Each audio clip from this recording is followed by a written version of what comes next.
Pilipinas, pinabubura po ni Attorney Levy Baligod yung mga cyber libel cases at iba pa pong mga kaso na isinampa sa 18 Marites. Kapal na mukha ah. Bakit ngayon ipapabura mo? Oy, pag-usapan natin yan, Luzon, Visayas at Mindanao. Sa mga ka-coffee natin na nakikinig, nasaan man po kayong panig ng daigdig, magandang araw po sa inyo. Matatawa ka dito sa kampo ni Levy Baligod eh. Oh, kinabahan kayo ngayon. Akala nyo kasi, yung dagdag bawas ninyo sa affidavit ninyo, dyan sa 18 Marites na yan, kung sino-sino yung idinawit ninyo, akala nyo, wala kayong pananagutan dyan. Nakalimutan ninyo, may cyber libel cases. Yung paninirang puri ninyo, magagamit against you. Sasampahan kayo ng kaso. Ito na nga yung sinasabi natin eh. Hanggang kailan nyo kayang protektahan yung 18 Marites? Mike Defensor, ikaw ang naglabas niyan kasama ni Orly Gutesa. Nasaan ngayon si Orly Gutesa? Hindi malaya si Orly Gutesa ngayon. Ginamit lang nila. Inilabas sa Senado kasi si Marcoleta that time, yung chairperson ng Blue Ribbon Committee, nagbigay ng isang affidavit, just one ha. Naglaho na parang bula. Asan siya ngayon?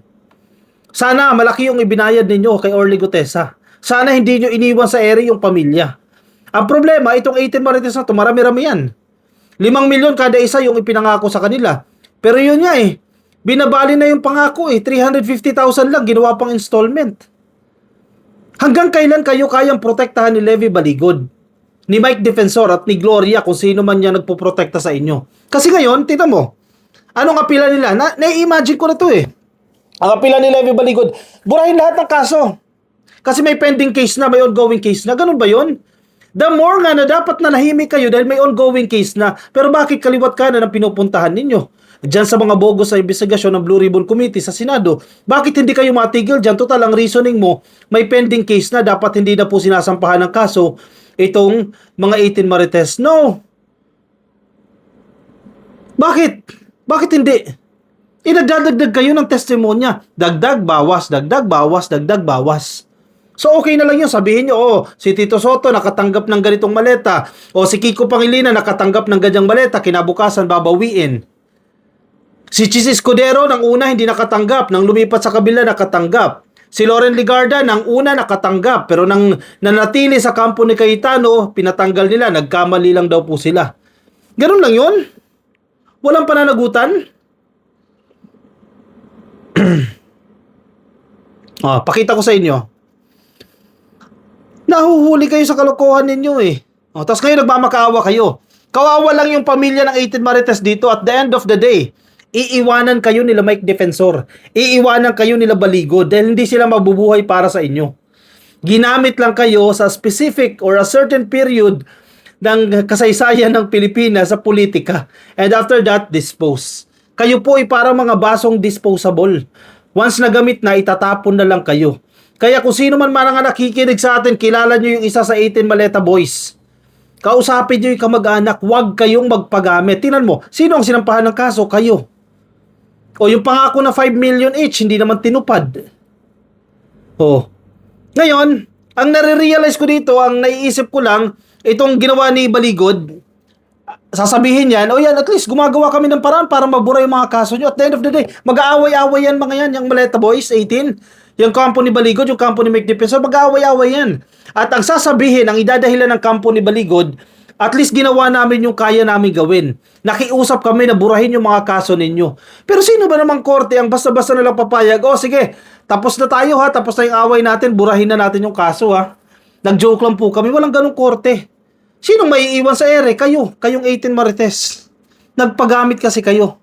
Headline. Tribune. Baligod urges DOJ to dismiss cyber libel cases versus ex-soldiers. Gusto ni Baligod ang Department of Justice i-dismiss na. Ibasura na itong mga cyber libel cases laban sa mga 18 Marites. Not ex-soldiers kasi yung iba hindi naman talaga sundalo. Lawyer Levito Baligod urged the Department of Justice to dismiss all, take note ha, dismiss all cyber libel cases filed against him and the 18 former soldiers. Again, hindi ka soldiers lahat eh. Insulto yan sa mga sundalo. Urging that the allegations at the center of the complaints are already under investigation by the Office of the Ombudsman. Ang babaw ng dahilan, di ba? Parang sinasabi niya lang, DOJ, may ongoing na investigasyon ng Ombudsman. Therefore, hindi nyo na dapat kami sampahan ng panibagong kaso. Una, DOJ ba ang nagsampa ng kaso? Hindi. Grupo nila Kiko Pangilinan, grupo nila Erwin Tulfo, grupo ng nila Father Flavi. Hindi naman DOJ nagsampa ng kaso. Mga individual na idinawit ninyo dyan sa inyong mga gawa-gawang testimonya, sa mga peking testimonya, sila yung nagsampa. So dapat, ikaw Baligod, hindi ka makikiusap sa DOJ na i-dismiss na yung mga kaso na yan. Kasi karapatan nila yan, trabaho nila yan, magsagawa sila ng preliminary investigation at kapag na-determine nila yung certainty of conviction o yung probable cause, o umakyat sa korte yung kaso na yan. O harapin ninyo yan. Bakit ngayon bigla kayong natakot? At gusto nyo na ipa-dismiss lahat ng kaso na cyber libel. O pwede pala yun. O sige, sisiraan kita ngayon ha. Gagawa ko ng mga gawa-gawang kwento. Tapos, pag sa tingin ko matatalo na ako, makikiusap ako, DOJ, burahin mo na yung kaso. DOJ, ibasura mo na yung kaso, etc. Ganun ba yun, Baligod? Ganyan ba kayo magtrabaho? Sanay na sanay si Baligod. Remember, Janet Lim Napoles, yung scandal na yan, tinanggal niya si Baligod, abogado ni Ben Harloy yan. At galit na galit si Miriam Defensor dyan. Dahil sa mga gawa-gawa niya ring listahan, yung dagdag bawas ng style ni Baligod ngayon, diyan sa 18 Marites, yung dagdag bawas niya dyan, yung kawalan ng credibility sa mga affidavit, ginawa niya rin yan. Yung panahon ng flood control, Janet Lim Napoles scandal. Abogado ni Ben Harloy yan eh. Yung state witness. Tinanggal siya mismo kasi nawala ng tiwala sa kanya.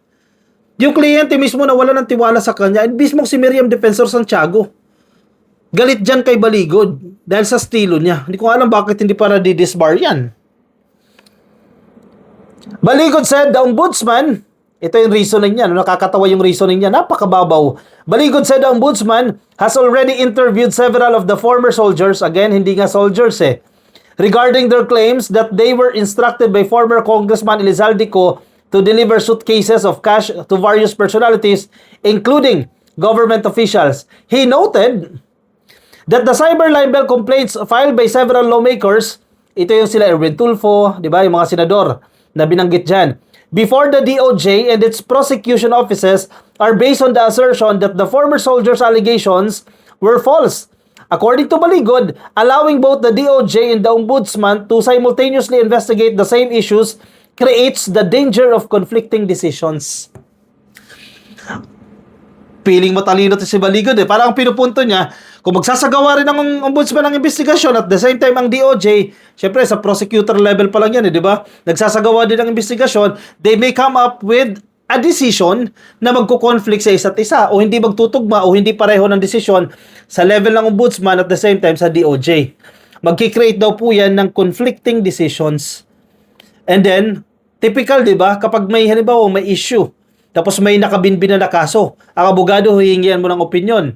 Ang sasabihin nila, meron na po kasing pending cases, so we cannot comment on the case as of the moment because there's a pending case before the Office of the Ombudsman or the Prosecutor's Office ng DOJ. Ganyan usually. Pero ito nga tanong natin kay Baligod. Baligod, di ba may pending case? Bakit hindi kayo tumigil sa kaka-attend ng hearing? Bakit kaliwat kanan pa-interview ninyo sa media? Kaliwat kanan ang pa-press conference ninyo? Kung ano-ano yung sinasabi ng 18 Marites na yan. Kung ang paninindigan ninyo, dapat hindi na magkaso ng ganyan, etc. dahil may pending case na sa ombudsman. Yun naman pala May pending case na sa ombudsman Bakit ayaw nyo tumigil kaka-press con ninyo? Yun ang problema. Kayo ang problema. Kasi kung matibay talaga yung inyong ebidensya, at sa tingin ninyo, maipapakulong ninyo si Romualdez o kung sino man yung mga senador na sinasabi ninyo, hinatiran ninyo ng maleta, there's no need for a press conference. Hindi nyo na kailangan magpa-press con. Sapat na umuusad dyan sa ombudsman or sa DOJ kasi matibay nga yung ebidensya ninyo And at the same time, yung principle ninyo na may pending case na dapat hindi na magkaso, yun may pending case na bakit ang ingay nyo pa rin? Ayaw nyo tumigil at ibuhos na lang yung energy ninyo para susugan yung inyong complaints. Ihanda yung inyong mga ebidensya para ma-convict ang dapat ma-convict. Kung nagkasala si Romualdez dyan sa flood control scam na yan, then be it. Ikulong siya. Sa tamang proseso, hindi sa presscon. Oh, huli ka. Tapos ngayon, gusto mo ipabura. Sabi niya, so the Department of Justice should recuse or inhibit itself to allow the Ombudsman to conduct preliminary investigation. Ayun nga hindi nga tayo matatapos dyan kasi kaliwat kanan ng ingay ninyo Labas-masok pa rin kayo sa papreskon ninyo Baligod added that after the former soldiers submitted their joint sworn affidavit to the Ombudsman in February, the anti-graft body had already taken cognizance of the complaints. And I quote, because of the Ombudsman used the affidavit of several soldiers and when the Ombudsman used it, it means there is truth from it. Sabi po ni Baligod. Truth nino? Ang babaw ng dahilan dahil ginamit yung kanyang mga affidavit may katotohanan na doon. Falsus in uno, falsus in omnibus. Diba? False in one, false in all.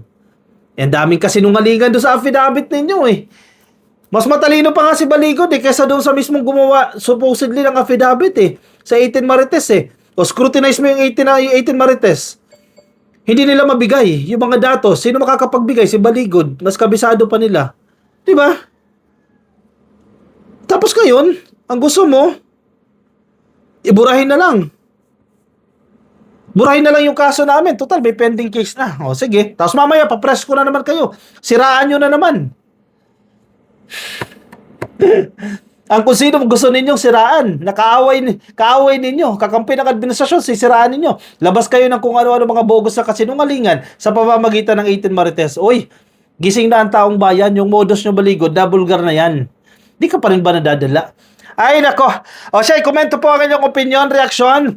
Mga ka-coffee na nakikinig sa atin sa Facebook, maraming salamat po sa inyo Marami na po tayo sa Facebook. Thank you. Sa mga patuloy na nakikinig po sa atin. Yung mga hindi pa po nakasubscribe, marami kasi sa atin nakikinig na hindi pa nakasubscribe, no? Make sure na nakasubscribe na po kayo o nakafollow na po kayo. Ayan, sa Facebook, check nyo sa taas. Dapat ang nakikita nyo dyan, following. I-click nyo lang po yung follow kung hindi pa po kayo nakafollow. Nasa YouTube, subscribe na po kayo. TikTok, subscribe na rin po kayo. I'll see you in my next video. Bye-bye.